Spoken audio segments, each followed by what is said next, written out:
about who we are, and then I'll give the floor to you to introduce Dr. Barkawi, and then we'll be very eager to hear him speak. So welcome everybody to our talk by Tarak Barkawi. He is a professor at the LSE, and he is part of our seminar series Unsettling Knowledge, which tries to understand and see if we can sort of unsettle certain aspects of our knowledge and maybe even decolonize it a little bit. We are the Decolonisation group at Utrecht University, which is a group that wants to think about decolonization as a historical event, but also as a societal phenomenon. And we try to sort of bring some critical reflection to bear on all this. This month in April, we will have a workshop on Dutch colonial culture in a global setting, which is called Spores of Empire. And next month in May, we'll have a workshop on neoliberalism in the Global South. We will have another unsettling seminar talk as well. So we are, despite of the pandemic, still a very active group that tries to have an active and lively discussion. And the presentation by Dr. Barkawi is part of that. Eva Schaalbroek will introduce Dr. Barkawi. She's a lecturer at Utrecht University, member of the Decolonisation group, and works on the history of the Belgian Congo and missionaries. So Eva. Great, thank you for the introduction. So I think one of the big parts of this seminar series was looking at scholars in different disciplines, scholars with an interdisciplinary approach. And our speaker today is a very good example of the latter. Professor Tarak Barkawi is currently professor at London School of Economics. The majority of his research focuses on war. Now, not just, the big names, the big dates, and, a war between nations, but he actually really looks at the armed forces as sites of multiculturalism, and as such looks at the role of war and armed forces in globalisation, modernization, imperialism. And in all the research that he has done so far, he actually combines a variety of fields: history, international relations, security studies, sociology, political theory. I mean, the list just went on. And I think this sort of, using an interdisciplinary approach to unsettle knowledge is best visible in one of his most recent books on the armies in British Asia during the Second World War, and the most recent project on the American defeat in the Korean War. So in short, someone who, in terms of discipline, is actually very hard to pigeonhole, and who is using that interdisciplinary approach to really question prevailing narratives. And so that is precisely the person that we like for this sort of seminar. Today you will be unsettling history of war and armed forces. Second person to speak on history, so I'm really interested to see how it compares with our first seminar series. I think we're going to follow the usual structure. Professor Barkawi speaks for about 30 to 40 minutes, and then we will very quickly open the floor for discussion. Maybe just a quick practical aspects. Questions can be put in the chat. Mention whether you want to read it out loud yourself or whether you want me to read it, and perhaps one line of bio to introduce you. And without further ado, I think I will just give the floor to Professor Barkawi. Thank you very much, Eva and Frank. It's very nice to be here, and I really appreciate the invite. I'm going to share my screen now and give you something to look at besides me.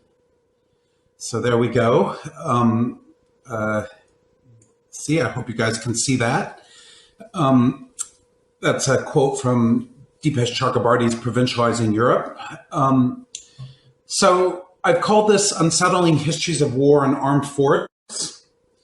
And I want to begin by drawing a distinction between the postcolonial and the decolonial in social and political inquiry.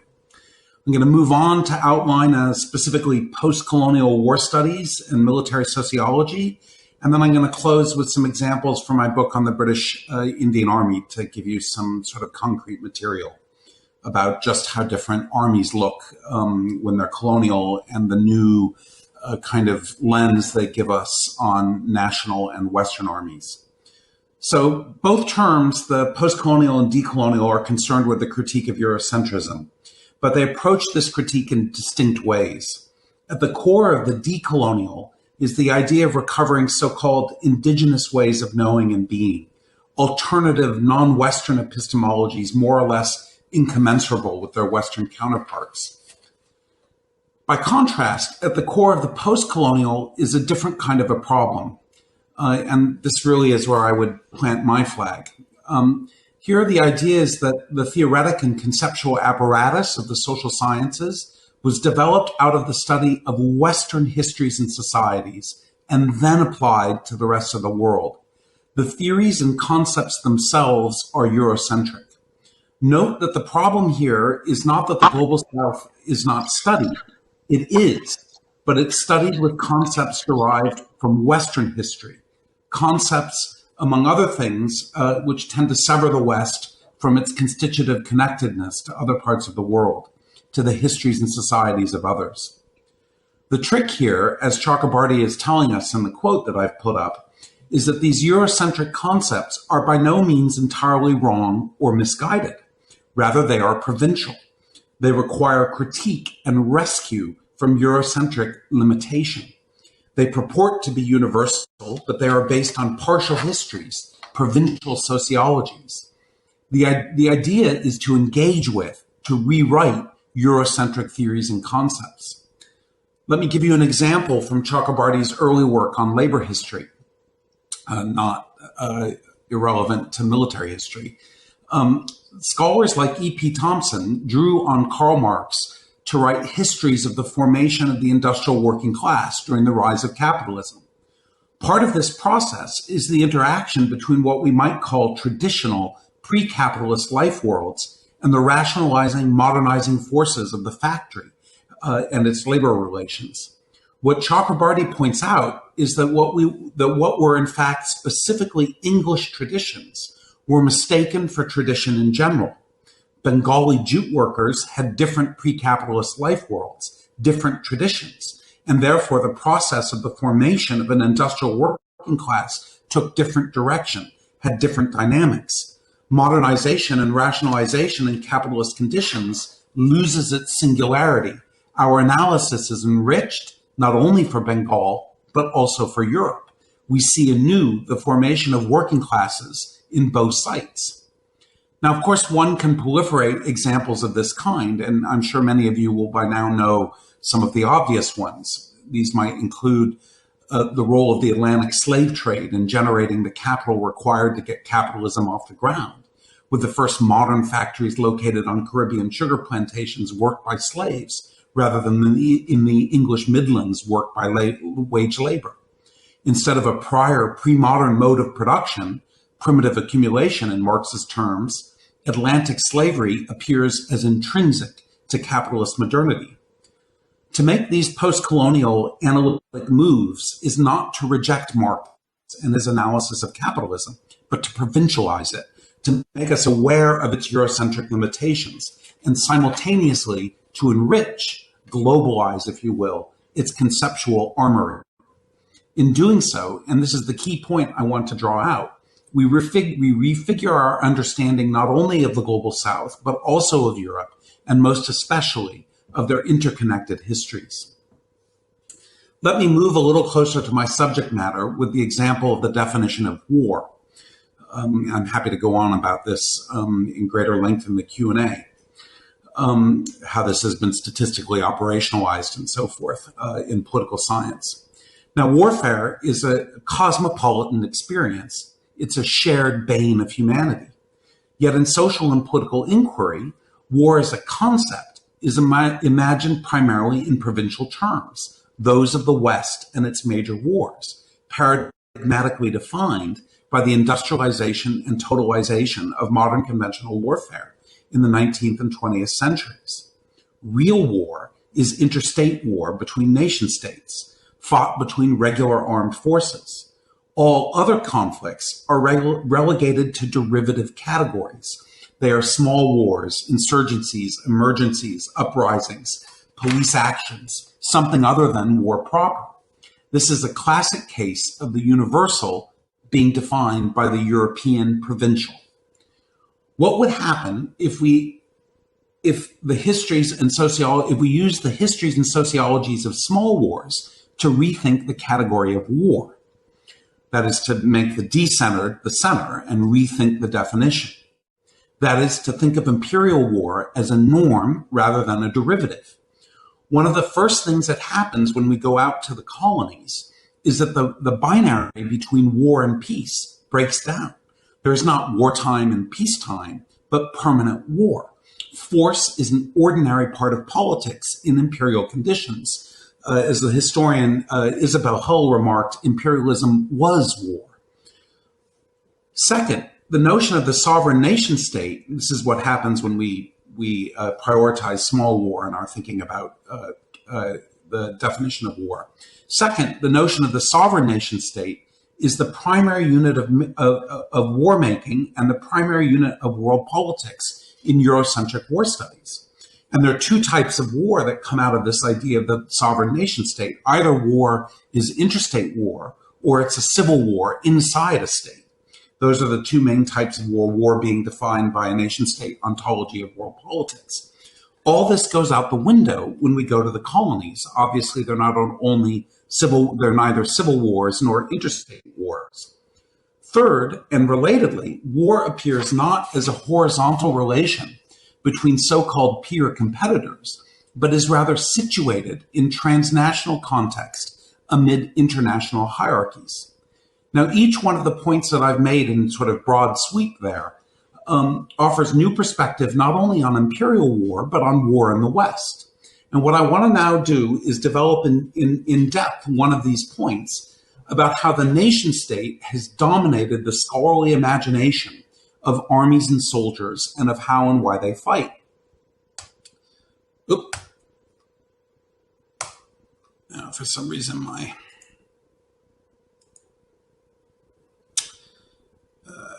PowerPoint is not now working.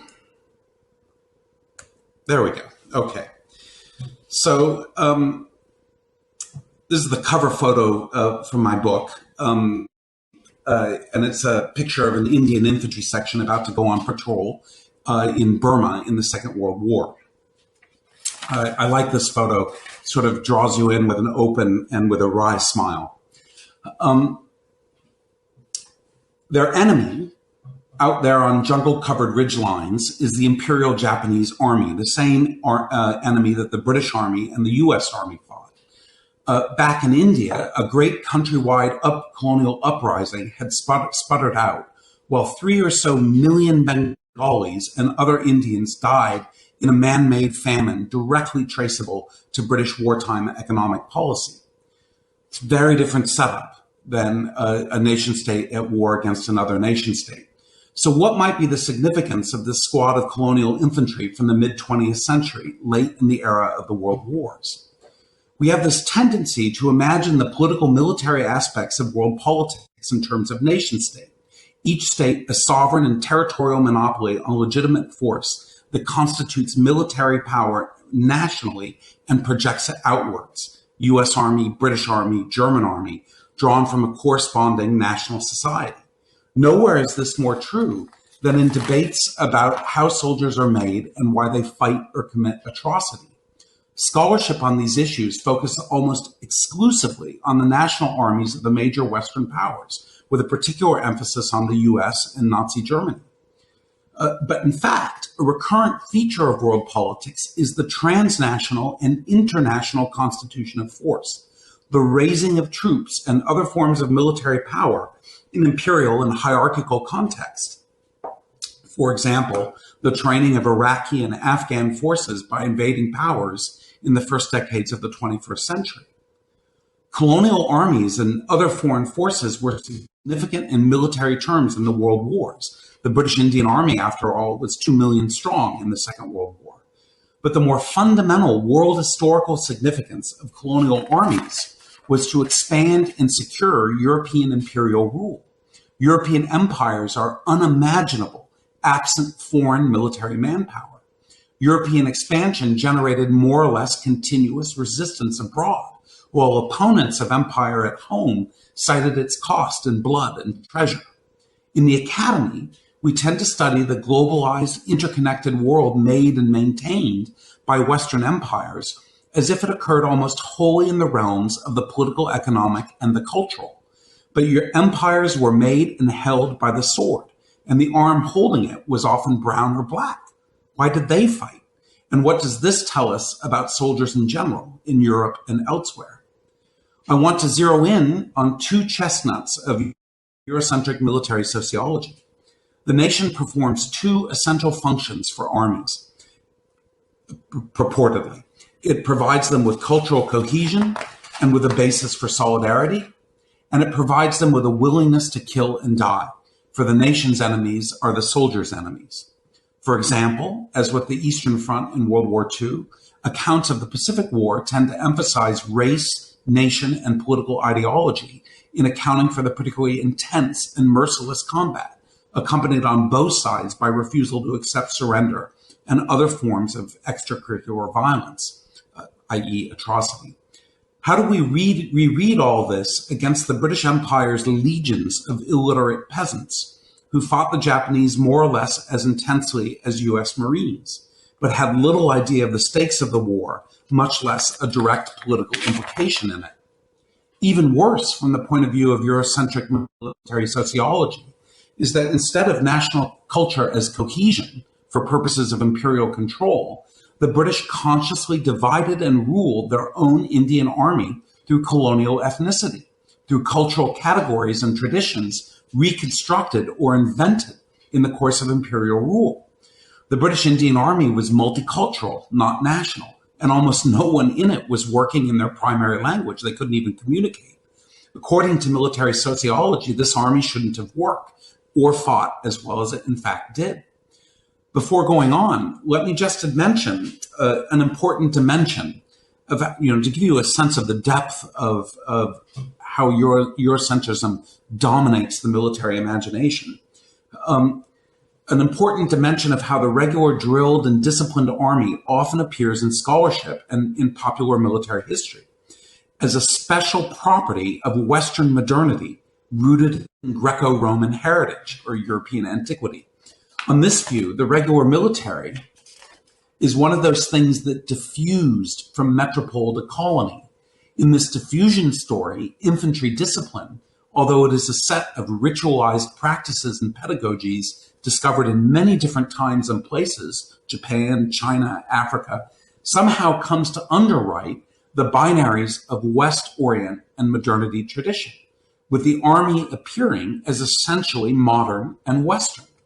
Now, I argue that if you look carefully at armies, they in fact destabilize both of these binaries.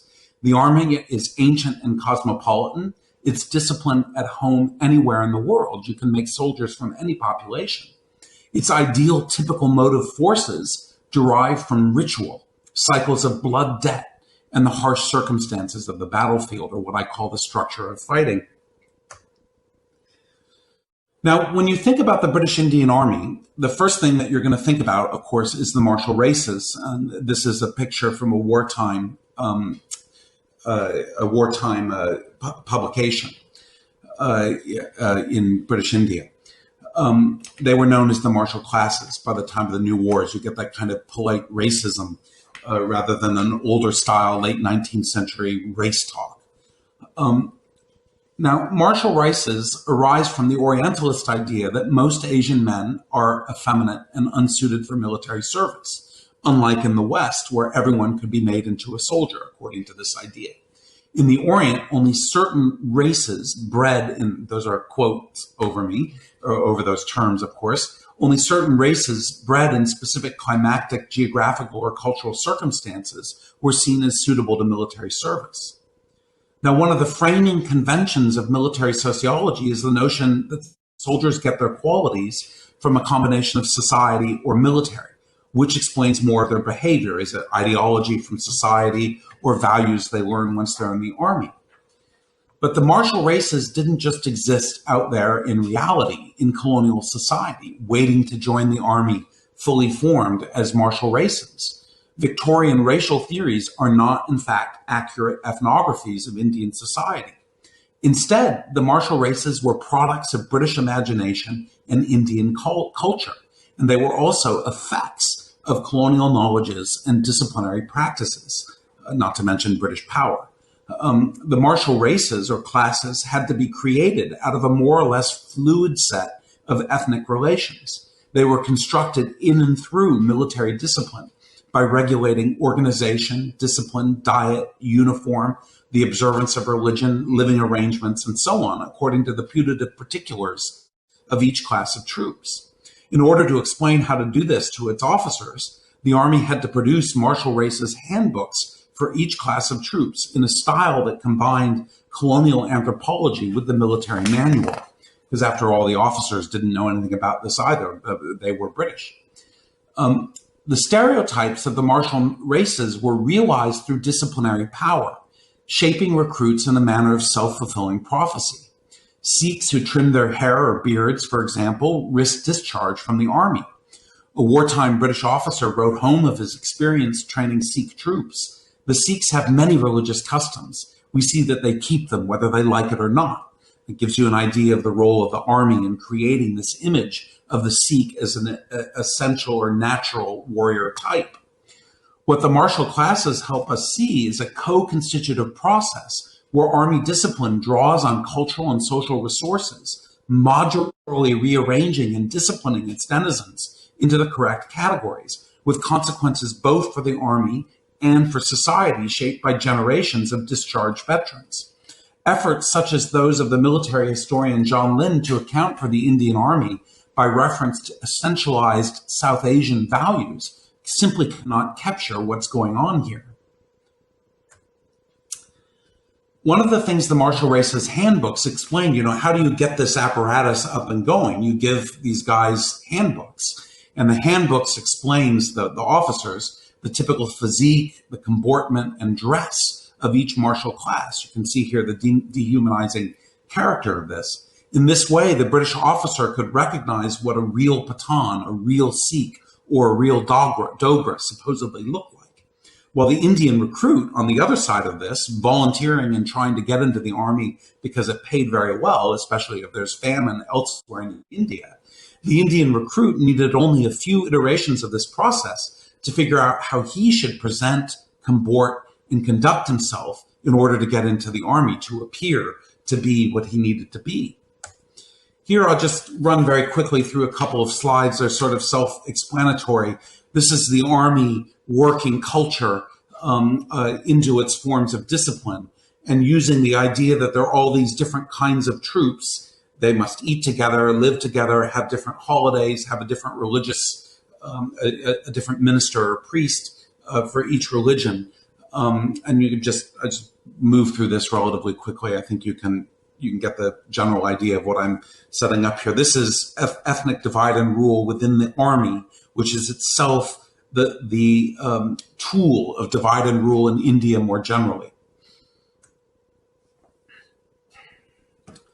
Now, the degree and depth of divide and rule in the Indian army is even greater than it may so far seem. Bear with me for a minute as I give you just a little bit of military detail. I pointed out that 27 Rajput from the first slide was a battalion of 800 or so soldiers.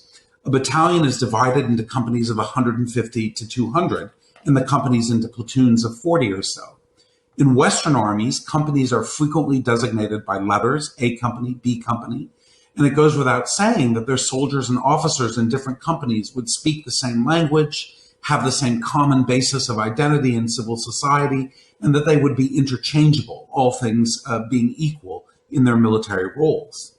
By contrast, outside the Gurkhas and a few other units, most Indian Army infantry battalions in the World Wars were composed of what was called a class company basis. Each company in the battalion was composed of a different class: the Sikh company, the Pathan company, the Dogra company. This is divide and rule gone mad. Companies were distinct both as an ethnic class and as a military unit. Each class had its own vernacular language, its own mess, its own quarters.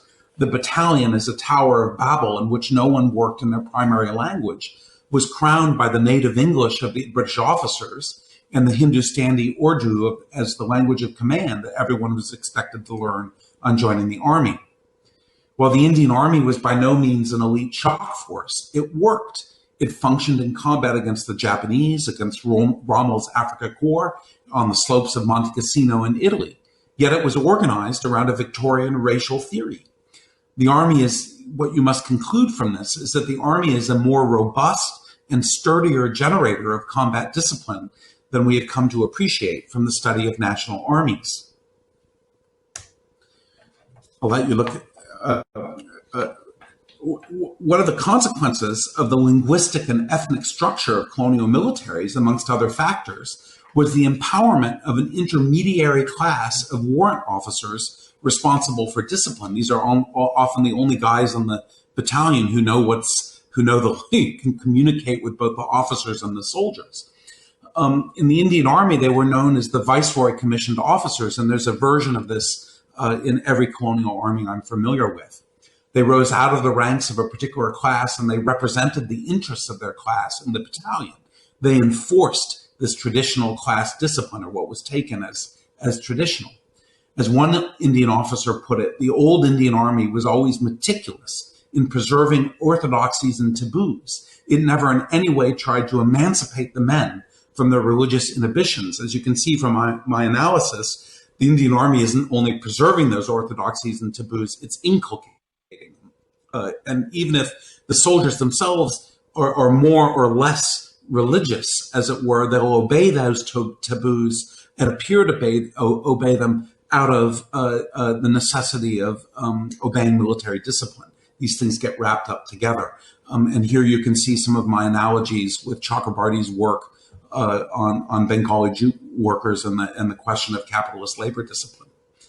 Now, martial racist discourse often seemed self-evidently true to many British officers because they could see with their own eyes an army organized in its image, a panoply of ethnic soldiers.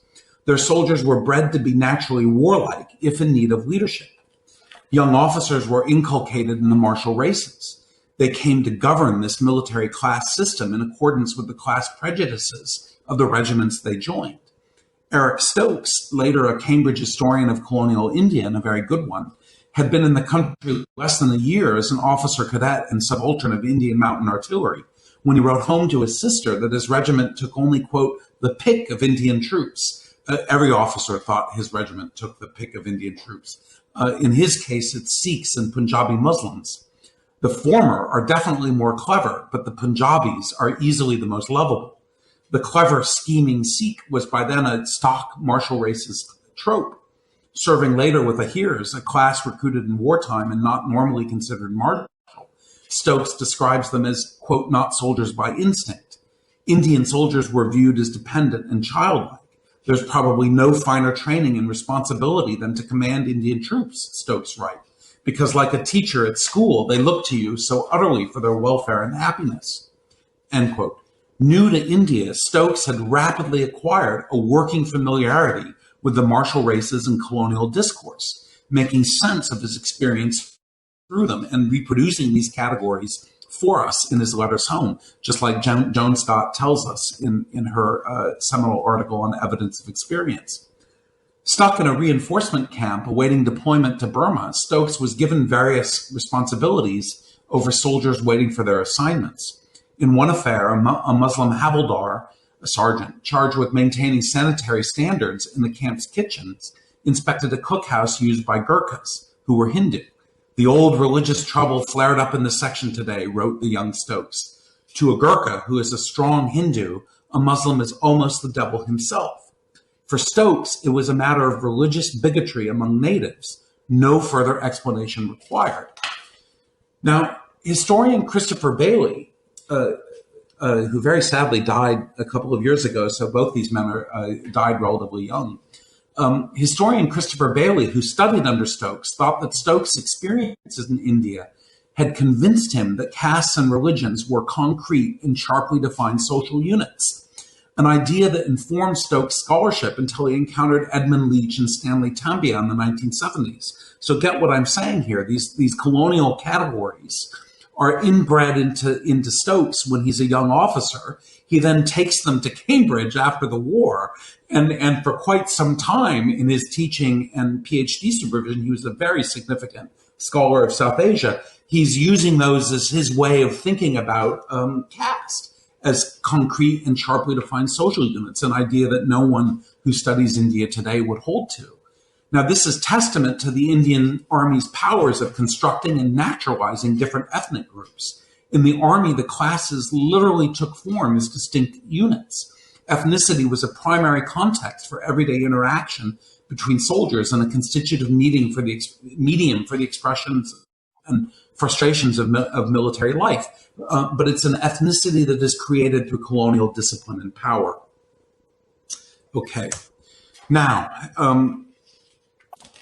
there is the British Army, or the British Indian Army. I like this slide because it sort of gives you an idea of the setup. The British officer is on your left.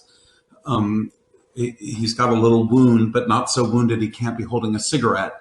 The photograph is staged, but done in a forward area. In the middle there is the VCO. He's most likely translating what the officer is saying. And on the right are the two soldiers who are being given some kind of instructions. Now, this is a very funny disciplinary arrangement where the intermediary is, as it were, the one who holds all the cards. Now, one of the great myths of the Indian Army, and I think what I'm going to do is give you this language stuff and then go to you guys for questions and then see where the discussion goes, and I can come back and do some more on the Indian Army if you want me to. Okay, one of what I'm asking you to think about, given your own images of what European and Western soldiers look like, is to contrast this picture of the Indian Army that I'm giving you and sort of see how it is that what we think motivates armies is in fact something that we need to subject to the kind of provincial critique that I outlined in the beginning. Okay, so one of the great myths of the Indian Army in memoirs, military histories, in the self-image of its officer corps was that British officers knew, at least in Orientalist terms, the languages and customs of their troops. But even among the pre-war regular professional officer corps, linguistic competence was spotty and regularly bemoaned in the pages of service journals, while their cultural knowledge generally amounted to simplistic stereotypes that are hardly worth the label colonial knowledge. For example, the idea that Pathans were touchy about their honor. The wartime expansion of the Army, which drew in thousands of emergency commissioned British officers, the officers who actually commanded Indian soldiers in combat in World War II, these guys had little time to learn languages and culture. Basic Urdu along with English had to suffice. Ralph Russell, a wartime officer who later became a leading scholar of Urdu, commented of his initial encounter with Indian Army language instruction for British officers. Quote, "I was really keen to learn Urdu, but within a couple of weeks, I had reluctantly given up because the officer instructing us didn't seem to know the language, especially the pronunciation." Of his fellow British officer students, Russell noted that most of them were unenthusiastic about learning Urdu and didn't see why they should waste time and effort on this inferior language. In the headquarters of his Chindit brigade in Burma during the war, Michael Calvert faced even greater linguistic complexity, at one point working with 7 different races, quote unquote, British, Indian, Burmese, Karen, Chinese, West African, and Gurkha, all in the same units. "I now know why cosmopolitan races gesticulate," he comments, after describing a situation where he gave orders for a troop movement by charades. "To that lonely tree on the hill, and I would look forlorn and lonely.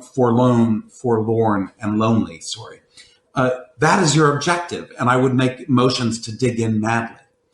Despite linguistic incomprehension, the Army functioned. Surprisingly, fluency was not necessary for infantry operations of the kind conducted in Burma. One reason why is found in Calvert charades.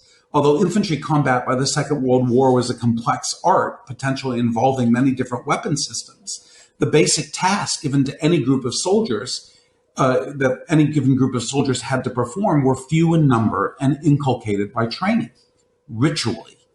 Orders to cover a given arc, to patrol an area, to hold fire until a certain event, and so on, were relatively simple to communicate. Calvert noted that every soldier in the British Empire understands the same words of command. The Roman imperial army had proceeded similarly, with Latin as the language of command alongside native vernaculars spoken in the ranks of its non-Romanized soldiers.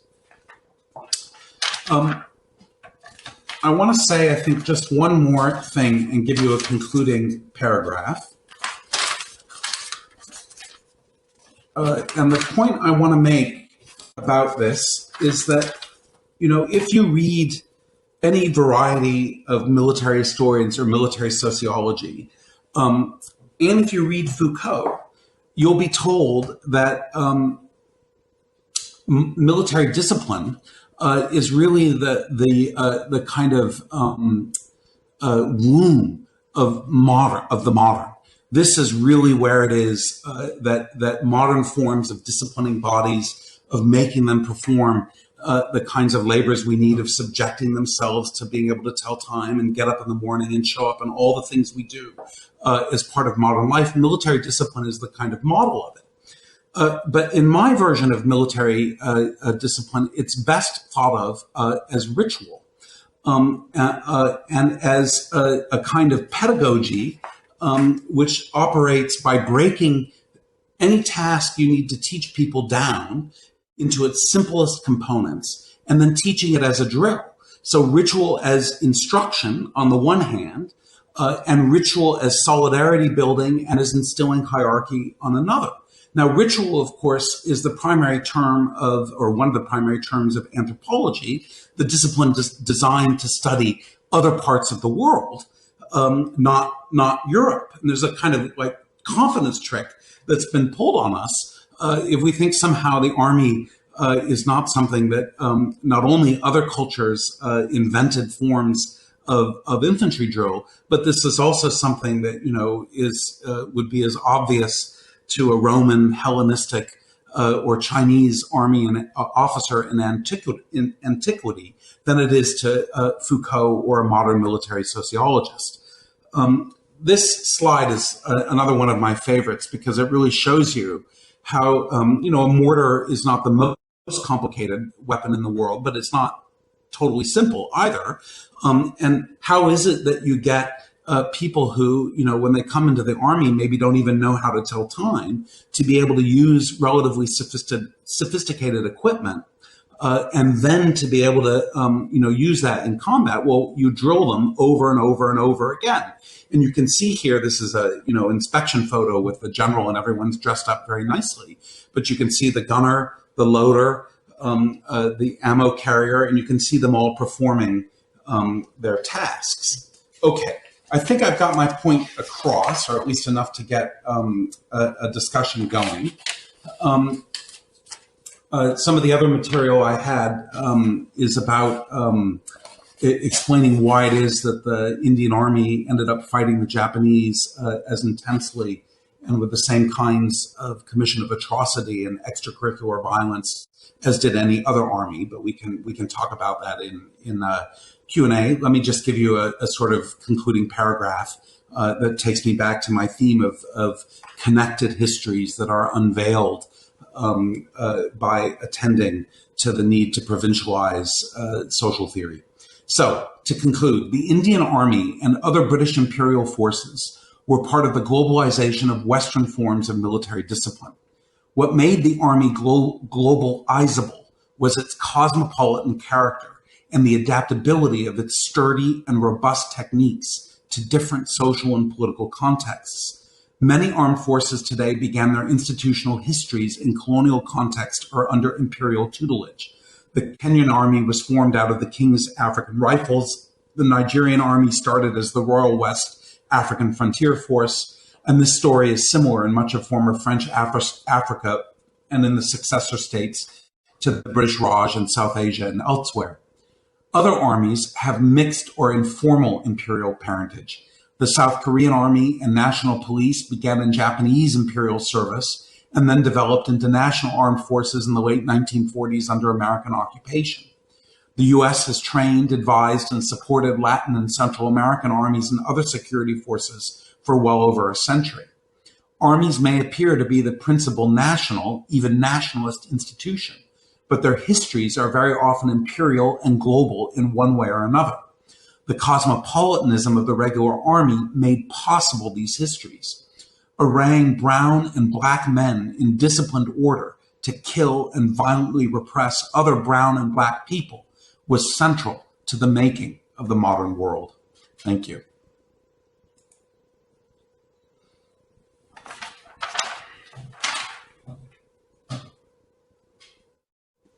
Okay, well, thank you very much. That was super interesting. A lot of food for thought. Just maybe a very quick comment to start off the discussion.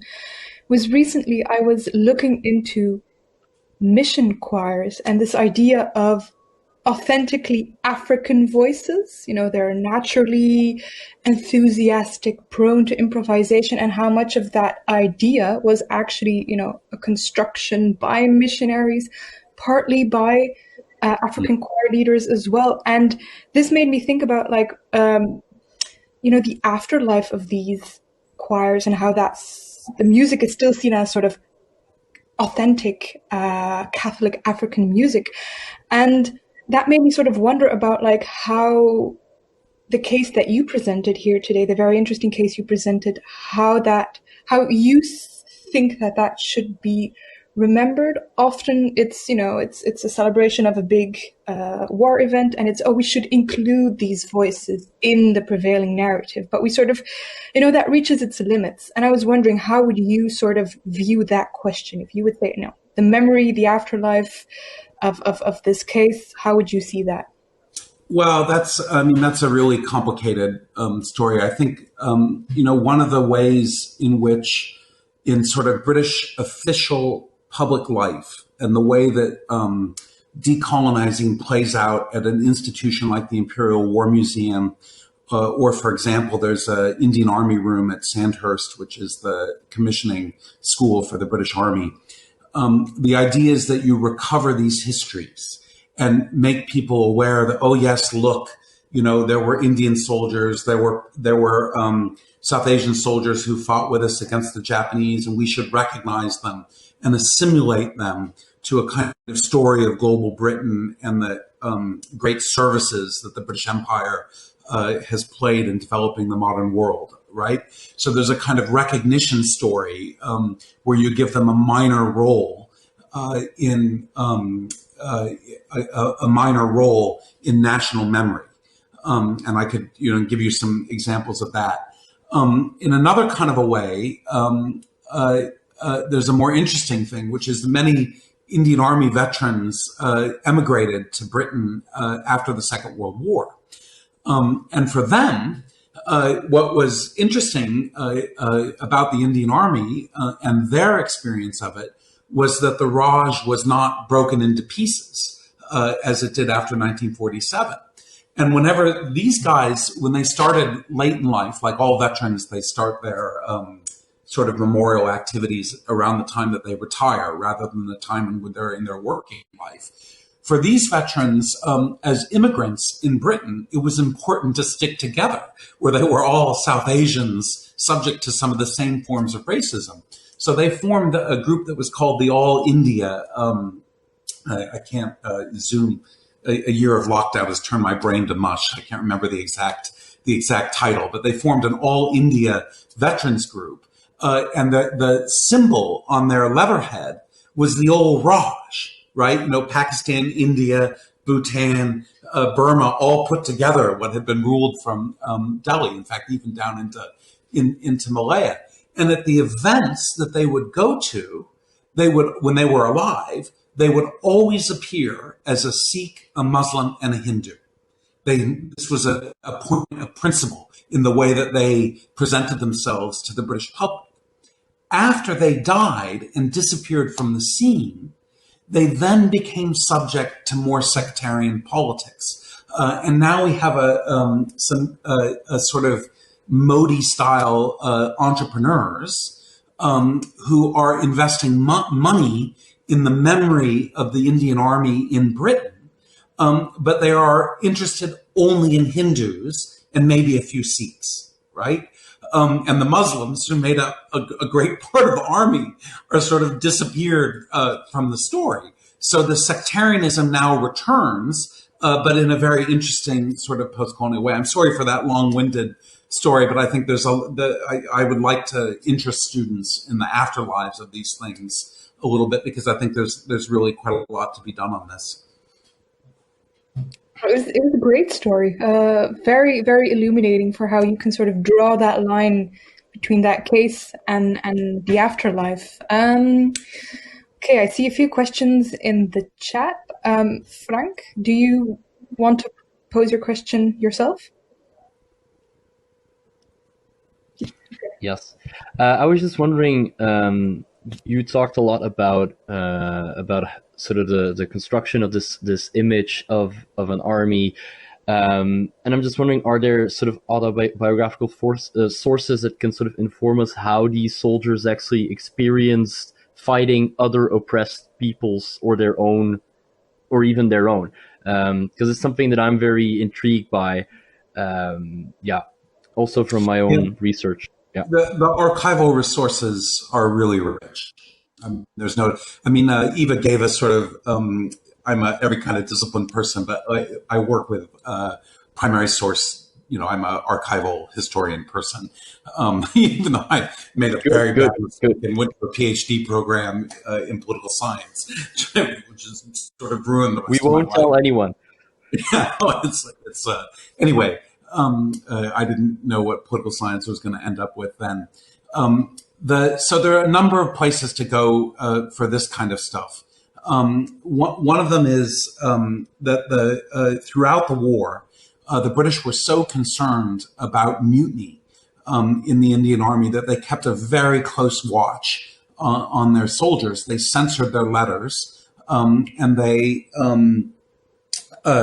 produced elaborate reports which would quote at length from these letters. And very helpfully, they translated them for you because they would go up into the English-speaking British officer hierarchy of the Indian Army. So that's one place that you can find things. Now, obviously, you have to read those carefully, but you sort of begin to pile this stuff up. For example, Indian Army's soldiers who were prisoners in either Germany or Italy would be given Red Cross ability to write letters, and they would have individuals amongst them who would write for the ones who couldn't write. You can get those.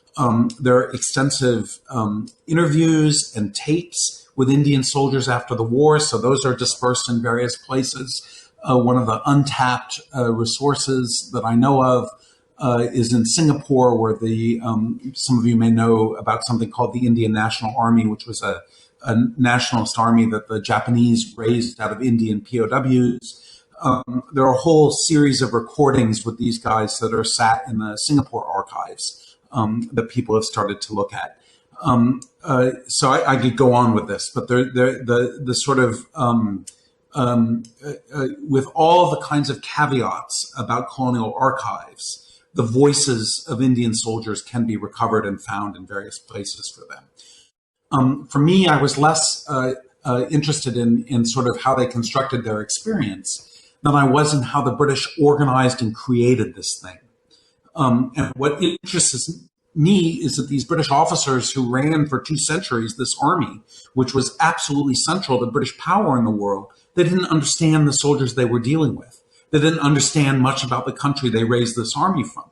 Now, when you sort of run through your mind in this, I think it's probably true of imperial officers all over the world that they didn't really understand deeply the culture, the language, the characteristics of the people that they were training to be soldiers, but nonetheless, they were able to do that, right? That tells us something, it seems to me, pretty deep about what the army is. I'll let it go at that.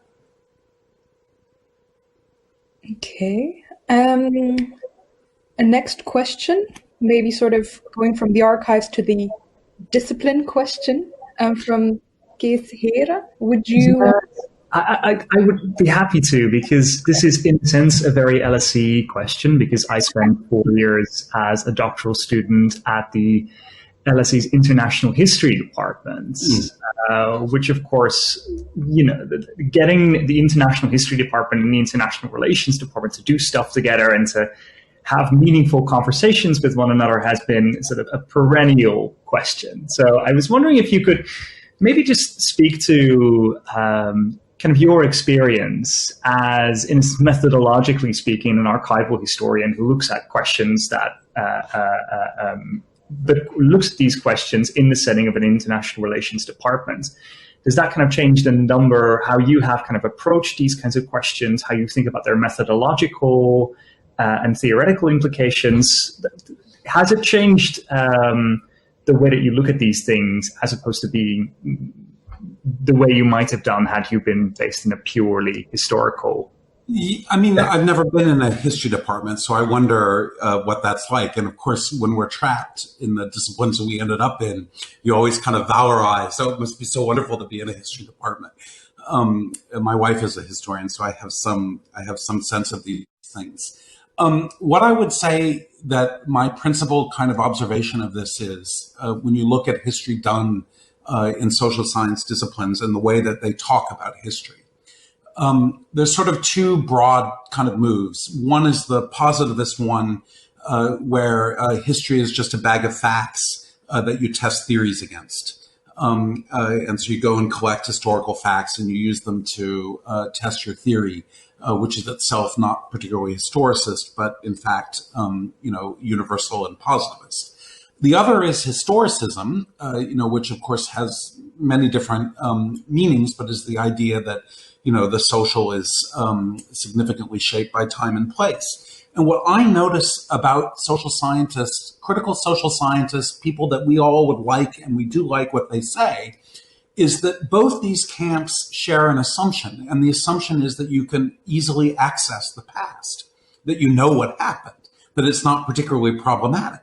And anyone trained historiographically knows that this is not the case. That history is strung, as Trullo puts it, between what happened and what is said to have happened, and what is said to have happened and the questions that we ask change over time and place. There are all manner of ways in which the past is silenced, and the process of archival recovery is not, as it were, easy, nor is it only about facts. It's also about conceptual development and theoretic innovation. And it seems to me that that is what social scientists, even the good critical kind, don't grasp about working with primary historical sources. That's I think the comment I would say. So I feel sort of really kind of alienated from those discussions, because when people, there's a movement in IR right now emphasizing the idea of global history. There's a historical section in the International Studies Association, which gives a book prize. And I was specifically defeated on the idea that when I suggested that to get this book prize, you have to use primary sources. There has to be some archive in there. And they didn't want that because most of the people who write in the history section of International Studies Association don't work in archives. They get their history through secondary sources. And so I hope anyway, in that mess of stuff, I've got something across about this.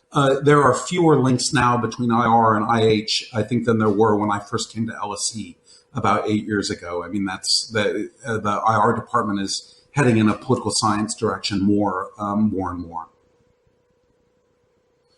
Okay, that's interesting, because I remember from my time in Cambridge, we had this history and our IR group, which was very new at the time, and everyone was quite they copied from us. Yeah, we're not doing it anymore. I think it's still going strong. So interesting. Yeah, it is there.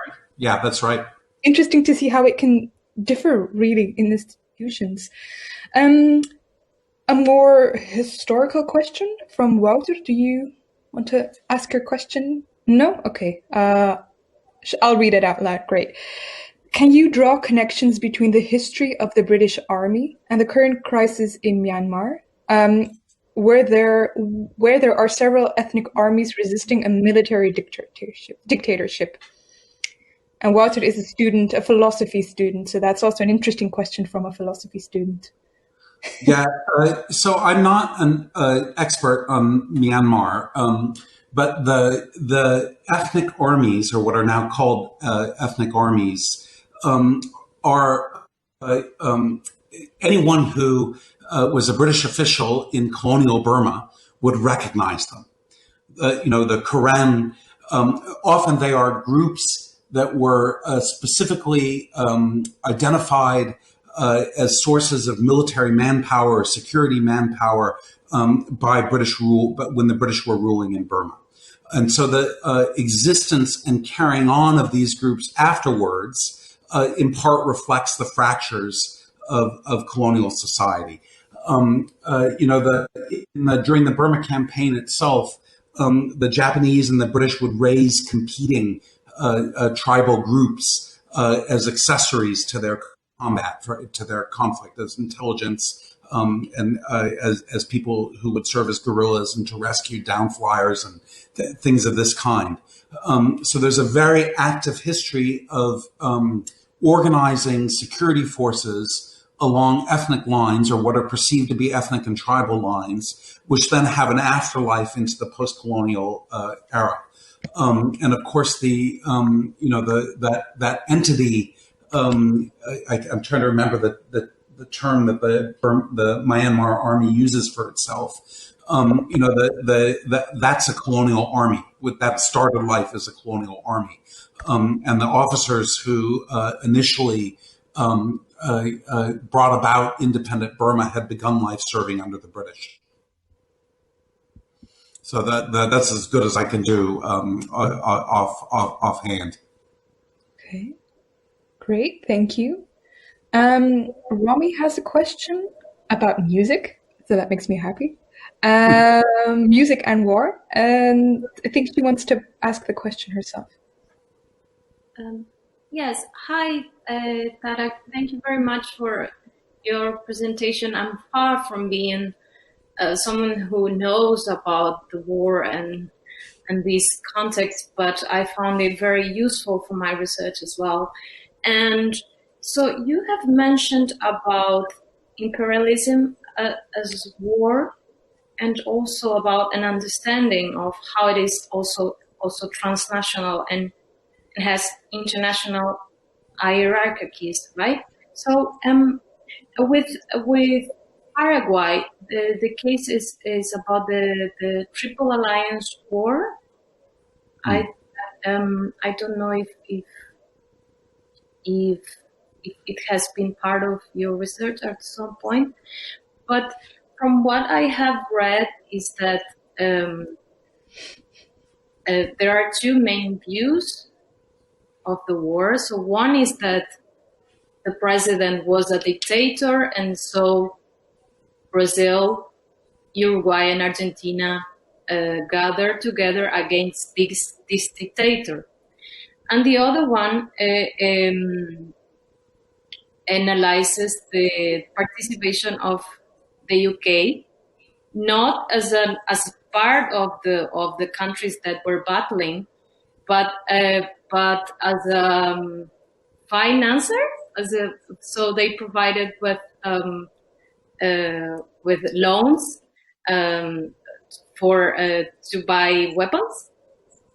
So I guess my question would be if you could help me with bibliography or that approaches this matter from a more from these theoretical, so that I can have more of a background for this analysis. And the reason that I'm pointing this question is because I am researching on the use of language, of an indigenous language, which is Guarani, in the popular songs of Paraguay, where I am from.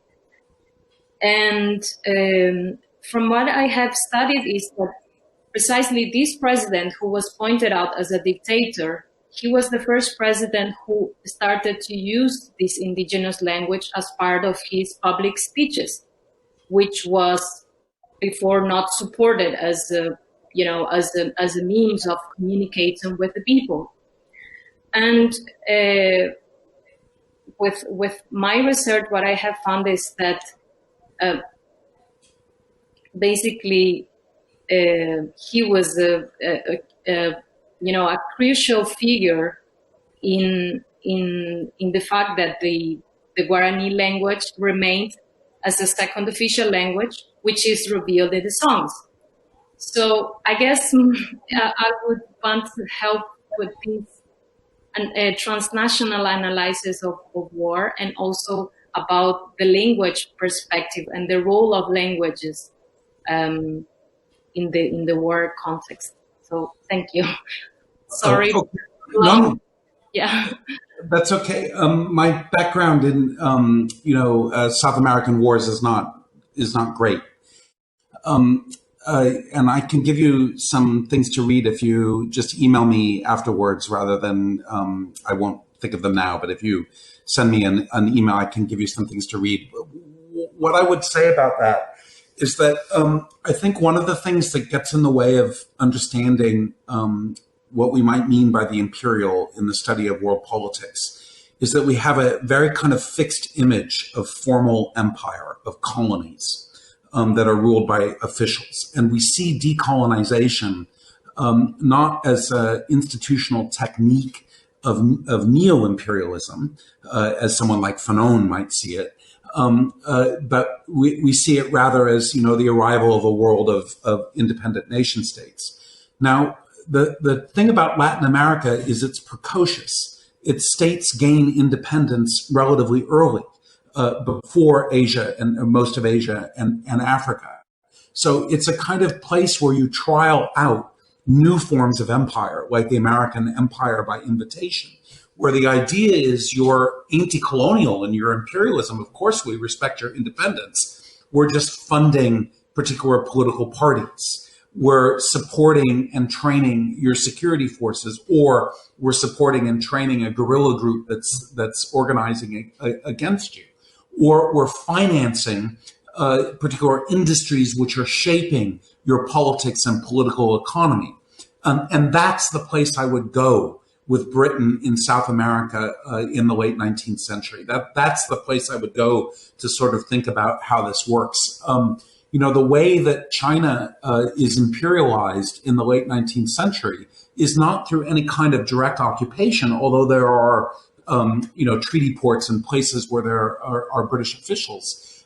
What you do is you subordinate the ruler by defeating them in war, and then you prop them up against any internal challenge because the ruler is very good for you, right? These are forms of pick your terms. Is that neo-imperialism? Is that informal empire? You can go through and instead of seeing sort of a world of formal empire and then informal empire, I think it's better to understand this as a range of techniques which are applied in different places and different times. There are still formal colonies. Britain has a kind of third empire of tax havens. In the Caribbean. Puerto Rico is still a territory of the United States. When Hawaii was attacked on December 7th, 1941 by the Japanese, it was a colony. It was not a state of the U.S., right? Like it was an imperial place. We don't necessarily understand the Pacific as a site of inter-imperial competition between the Japanese and the Americans, which is exactly what it was. So this kind of sovereignty tends to veil these forms of neo-imperial techniques, and that's how, anyway, I would sort of begin to make sense of that. I don't know the specificities of British involvement in that war. On the song stuff, so one of the things I think is very interesting, when you get deep into military sociology, is the significance of music and singing for solidarity and for cohesion in military units, including in the midst of combat. And it's very kind of interesting. And I think one of the things that really sort of conjoins past and present forms of warfare. So there are lots to say there. I actually had a slide with a Maurice Bloch quote, you can't argue with a song, as a way of getting a hold of the way that, for example, a bugle call is something we can all feel a kind of wistful nostalgia with, even though the particular meaning that we might give to that bugle call is different. One of the classic features of ritual, you all participate in it, but you don't necessarily have the same idea of it. I think the first part of your explanation about alternative ways of thinking of empire, maybe a suggestion, and Laura Stoddard, who speaks of imperial formations, is maybe a nice starting point for alternative ways of thinking about empires. I think I don't see any more questions in the chat. Did we receive anything via email, Frank? Oh, I think we see. Yeah, I see a question. But the questions pop in once you say this. Christian has a question. Does he want to? Yeah, I can pose it. Great, you mentioned the divide and conquest sort of strategy or politics the British used in the Indian Army to divide them in smaller groups. And I think you mentioned they were scared of mutiny, if I'm right in saying that's a way. I was wondering if you also maybe researched or have thoughts about that this was also maybe part of like an underlying sort of deeper sort of colonial anxieties of race that the British had, or do you follow a more line that it was more really what they're scared of mutiny essentially? There's lots to say there. When you don't, how to put it? If you don't speak the language of the troops you're leading in battle, and you don't understand the society and culture that you're ruling over, and the guys behind you are all heavily armed, your anxieties are really quite sort of sharp. And sort of even setting aside that, if you're someone who has a kind of hardcore kind of security analysis, it doesn't take you long to realize that British rule in India is utterly dependent on the Indian Army.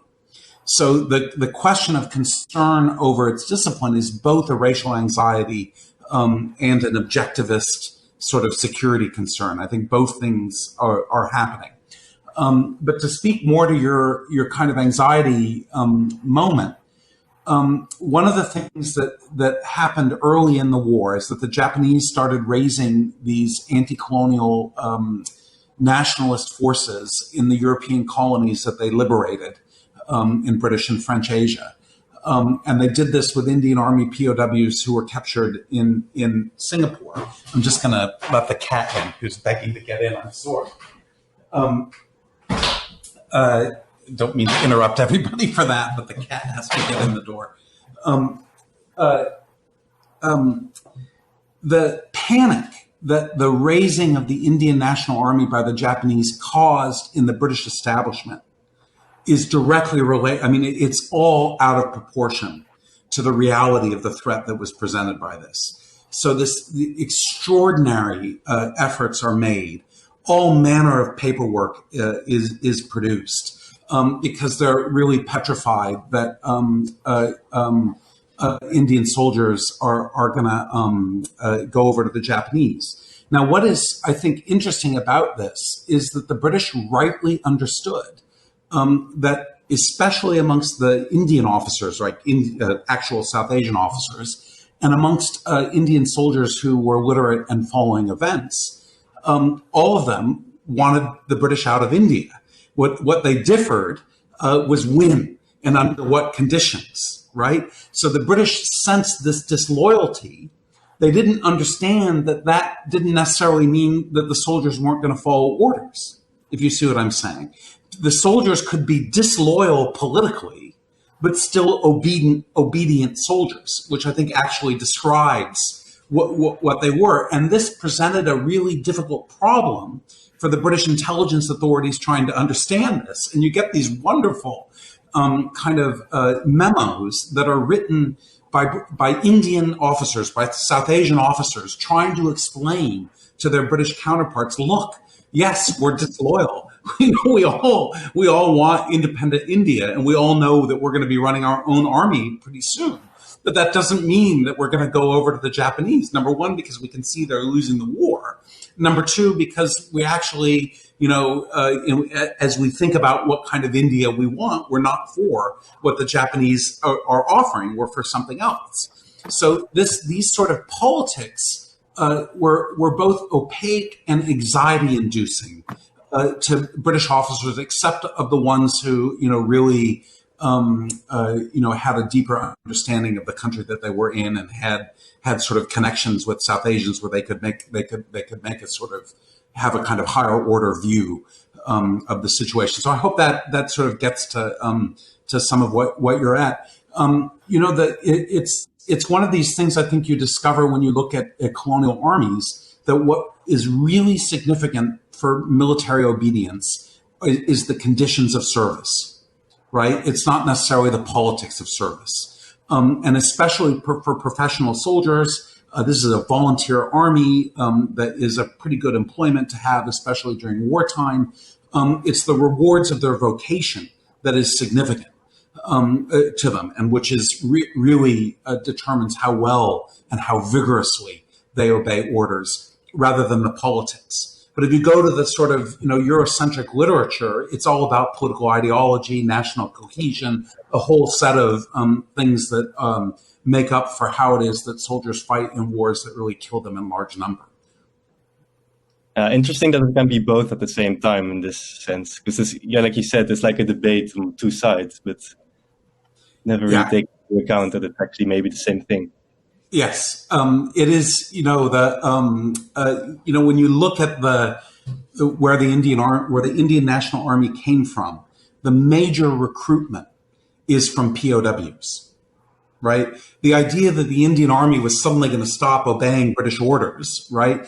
Or, and I think even more interestingly, the idea that in the field in Burma, units were going to go over to the Japanese, ignores the fact that the kind of structure of a combat situation, of a campaign, makes it very difficult to sort of, I'm actually go over to the other side, right? You put your hands up, the Japanese think you're trying to trick them, right? If they might shoot first and ask questions later. There's all kinds of things in the structure of the situation that prevent you from acting on your politics, even if I do want to join the Japanese army, but how do I get across the line to do that? So it sort of is very revealing to me, the way that everyone wants to read what soldiers do off their politics. And I think that's one of the things that I really sort of want to argue on the basis of engagement with colonial armies, about armies in general. Yeah, I was almost thinking there's a very interesting parallel here with the Belgian Congo, and maybe Frank could say something about that. But we have an observation about the Japanese element. Giz, do you want to explain? Very briefly, it struck me while you were just getting into the discussions of the wider kind of racial relations aspect of this.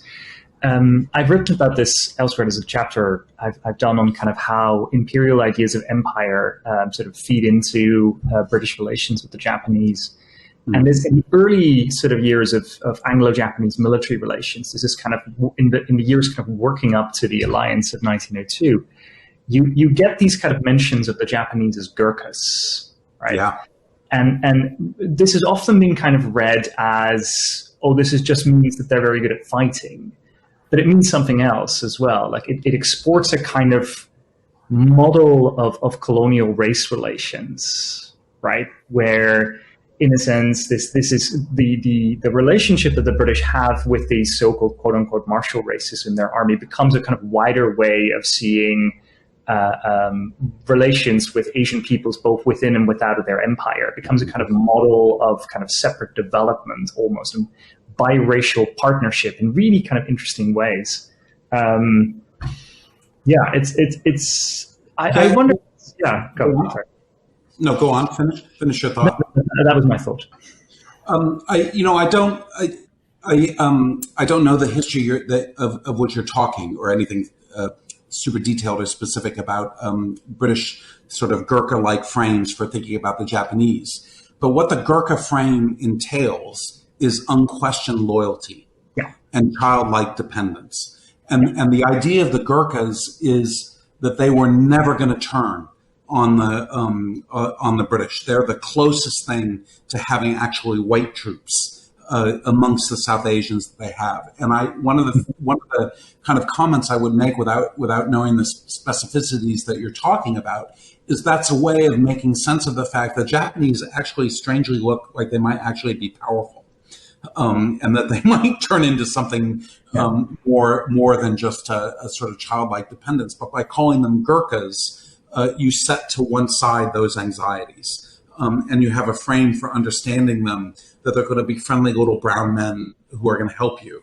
And I'm sort of reminded in your invocation of that, of the way that the Americans construct the Filipinos after the war, when they're busy building up a Philippine army or training Philippine troops to use in the Filipino-American War.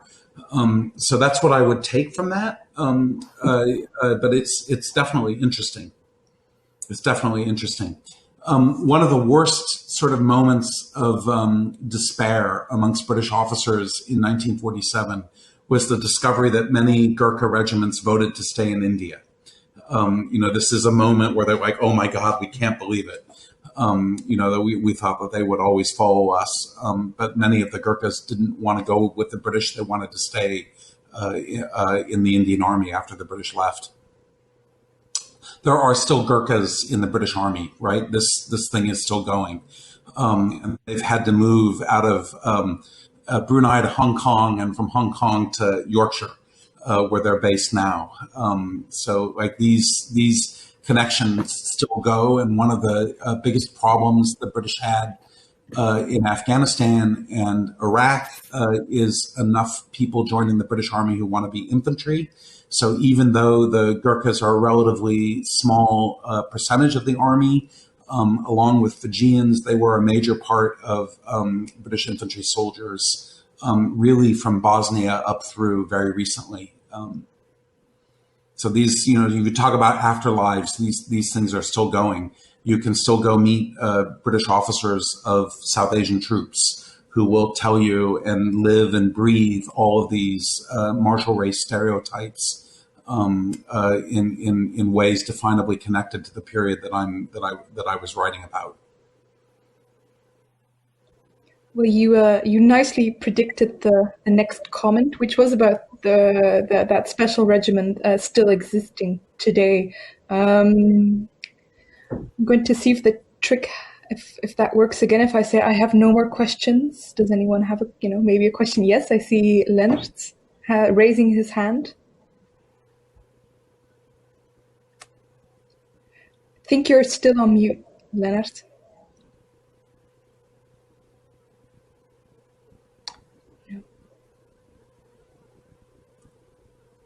It's so frustrating when that happens. Yeah. I had that experience at ISA. I think he might be logging off and logging on again. Yeah. Can you hear me now? Yes. Sorry. I quickly had to leave and come back because I'm using the web browser app. I just wanted to start by saying thank you so much for your presentation and your research, from which my own work has also greatly benefited. You talked about military myth-making, which I really appreciated, and also made me think of feminist work on gender and militarism, especially the work by Cynthia Enloe. So my question to you would be, and it's a long one and I had to write it down, to what extent do you think that scholars continue to buy into and reproduce military officers' own myth-making of their soldiers as being disciplined in that very masculine sense of being physically tough, physically endurant, obedient, rather than, I think, as in many cases, them being very confused, afraid, and militaries being deeply chaotic and messy affairs?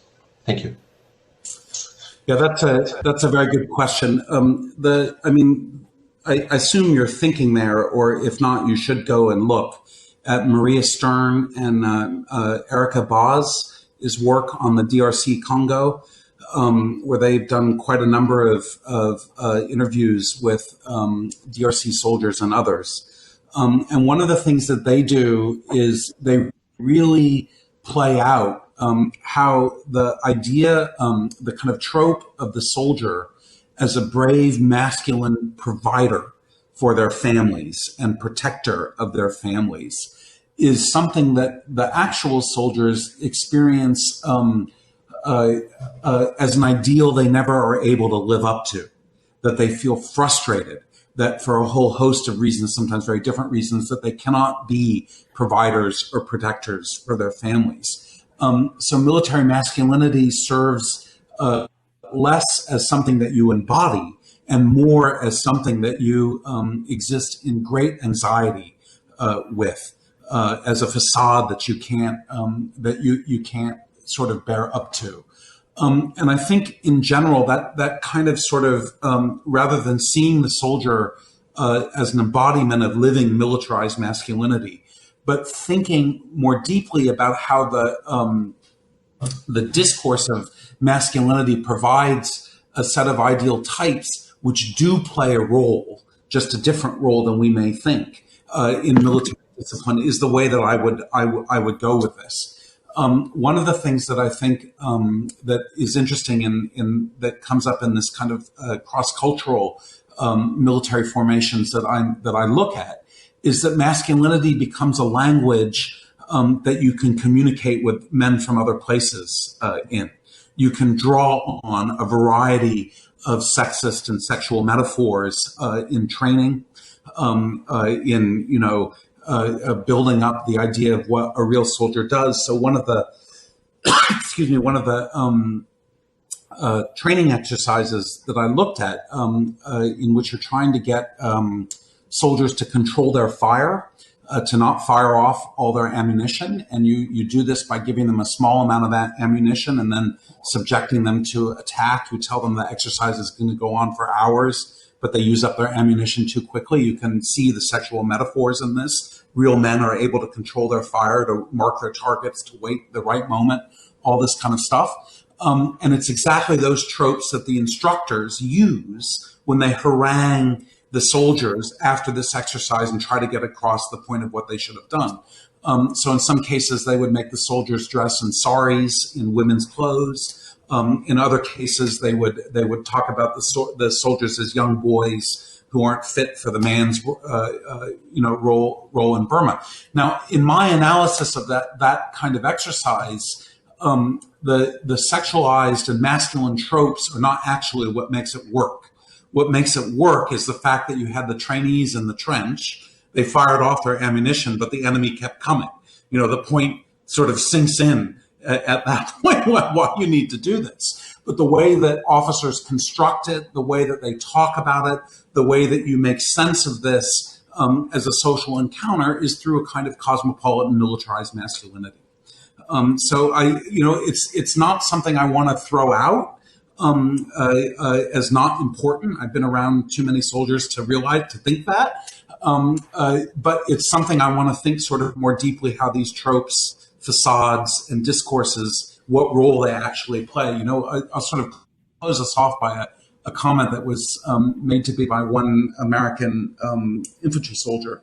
He said, the further you are from combat arms units, the more obvious are the forms of militarized masculinity that soldiers engage in.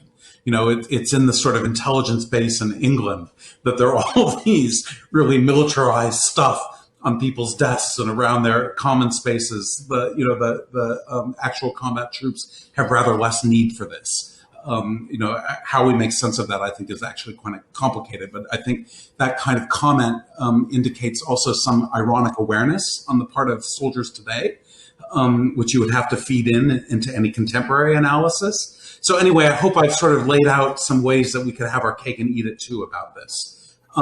As for what traditional military historians do, absolutely. right? Like that stuff is reproduced all the time. And when you think about the role of military history, of popular military history, of veterans history writing in reproducing war, right? In encouraging young people to join the army, in teaching young officers about the ideals that they should live up to, in reproducing a whole set of things that soldiers try to fit themselves into.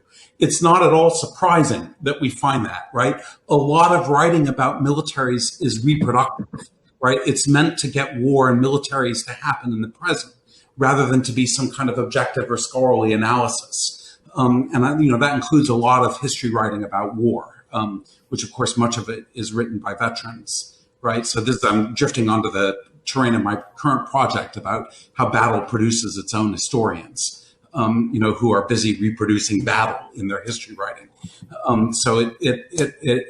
These are some of the ways in which I would sort of begin to address those questions. But for me, Maria Stern and Boz are really the people who've really got their fingers on this. They're at Gothenburg. And it's pretty interesting stuff that they do.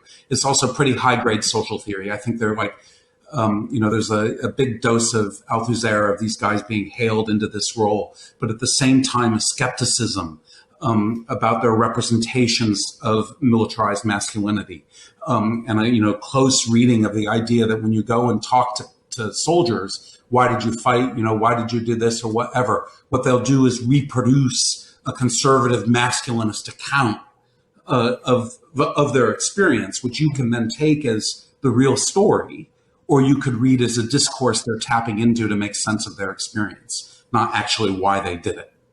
You see what I'm saying, right? There's a lot of taking soldiers at face value in much of the research that we do on them. Oh, they said they fought because of this. Well, that must be it. Oh, big, I think another side of this is the way in which veterans of a certain age will go on at great length about comradeship.